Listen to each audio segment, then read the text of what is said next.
ரெடியா? எவ்வளோ ஸ்டிச் பண்ணாலுமே ரிப்பீட்டடாக வர ஒரே கொஷின்ஸ், எந்த பஸ் சைஸ்க்கு எவ்வளோ டாட் பிடிக்கணும்னு சொல்லிட்டு. பஸ் சைஸ்க்கு ஏற்ற மாதிரி டாட் மாறுமான்னு கேட்டால் கண்டிப்பாக டாட் சைஸுமே மாறும். இனிமேல் உங்களுக்கு அந்த டவுட் இருக்காது. ஏன்னா நான் உங்களுக்கு எந்தெந்த பஸ் சைஸ்க்கு எவ்வளோ டாட் பிடிக்கணும்னு சொல்லிட்டு நான் இப்போ சொல்லிடுறேன். உங்களுடைய பஸ் சைஸ் 28 இன்ச்சஸ்லேருந்து 35.75 இன்ச்சஸ் வரைக்கும் இருக்குன்னா நீங்கள் 2.5 இன்ச்சஸ் டாட் பிடிக்கணும். அதாவது 2.5 இன்ச்சஸ். சரிங்களா? இதுவே உங்கள் பஸ் சைஸ் 36லேருந்து 44.75 இன்ச்சஸ் வரைக்கும் இருக்குதுன்னா நீங்க 3 இன்ச்சஸ் வரைக்கும் டாட் பிடிக்கலாம். சரிங்களா? அதாவது 3 இன்ச் வரைக்கும் டாட் பிடிக்கலாம்.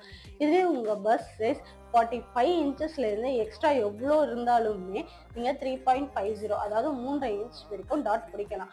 அது ஏன் எதனாலன்னு சொல்லிட்டு ஒரு டிராயிங் மூலியமா நான் உங்களுக்கு சொல்றேன். உங்களுக்கே தெரியும் எதனால சைஸஸ்க்கு ஏத்த மாதிரி டாட் சைஸ் மாறுதுன்னு சொல்லிட்டு.